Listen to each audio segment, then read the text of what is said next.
पहला बिंदु है कि सगाई के अवसर पर दोनों पक्ष एक दूसरे को वस्त्र, मिठाई, आभूषण आदि का आदान प्रदान नहीं करेंगे। यहाँ मैं इससे पहले एक बात और कहना चाहूंगा कि पंच पटेलों ने यह विचार किया कि एक गरीब से गरीब व्यक्ति की शादी में कम से कम 5 से 6 लाख रुपए खर्च होते हैं एक पक्ष के, जिसमें से अगर हम देखें दोनों पक्षों से मिलाकर के हम एक 10 लाख रुपए का आंकड़ा तय कर रहे हैं और ये अनुमान लगाएंगे कि उसमें से हमारे समाज के लोगों के पास कितना पैसा बचता है। सबसे पहला जो खर्च है बैंड बाजे में गया, वो हमारे अक्सर नहीं होते। दूसरा हलवाई में गया, वो भी अक्सर हमारे नहीं होते। सामान से हमने बाजार से जो सामान खरीदा, वो भी दुकानें अक्सर हमारी नहीं होती। जेवर जो हमने सुनार से बनवाया, अक्सर वो भी हमारे लोगों के पास वो दुकानें बहुत कम हैं या नहीं हैं। तो कुल मिलाकर के यह पैसा जो होता है हमारे समाज के इतर चला जाता है। और जब लोगों से ये पूछा जाता है कि भाई आपके पास, बेटे वाले के पास कोई बचत हुई, तो वो कहता है कुछ भी नहीं।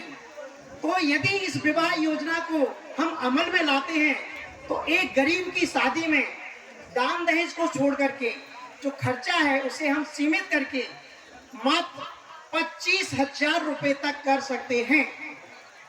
कैसे करेंगे, इस बिंदु पर मैं आगे बात रख रहा हूं। सगाई के अवसर पर दोनों पक्ष एक दूसरे को वस्त्र, मिठाई, आभूषण आदि का आदान प्रदान नहीं करेंगे। सगाई और विवाह के मध्य आने वाले किसी भी त्योहार पर त्योहारी जैसे वस्त्र, मिठाई आदि नहीं भेजी जाए।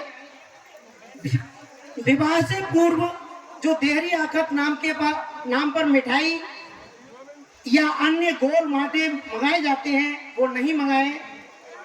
लगन टीका न भेजा जाएगा और न ही स्वीकार किया जाए। दोनों पक्ष भात नौतने के स्थान पर साधारण निमंत्रण देंगे और अहोरे बहोरे की मांग नहीं करेंगे। भात की रस्म केवल बहन के लिए एक साड़ी पर नगदी रखकर विवाह समारोह स्थल पर पूरी की जाएगी। इसमें अन्य संबंधियों के लिए कोई कपड़ा नहीं लाया जाए। लड़का पक्ष बारात के साथ ले जाने वाले फर्श, तांबड़ी, फ्रिज, लैपटॉप, इन्वर्टर, सीमना, सोने की चेन जैसे कोई भी उपहार नहीं लेकर जाएंगे। विवाह कार्यक्रम में बैंड बाजा, डीजे और आतिशबाजी नहीं की जाएगी। विवाह समारोह हेतु आभूषण नहीं बनवाए जाएंगे विवाह के नाम पर, यानी कि विवाह नकली ज्वेलरी से संपन्न कराए जाएं।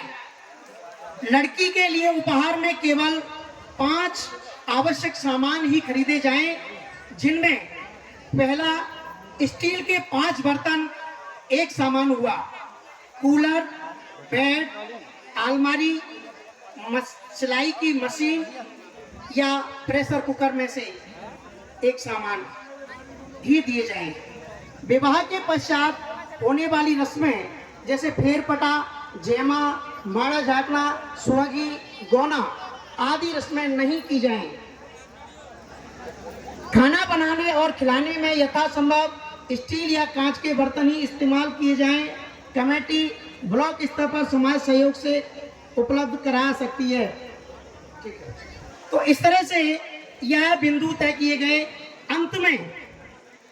अंत में 4 बिंदुओं के साथ ये बात मैं समाप्त करूंगा कि सगाई के अवसर पर दोनों पक्ष एक दूसरे को पुष्पगुच्छ और नगद राशि देकर संबंध तय कर देंगे।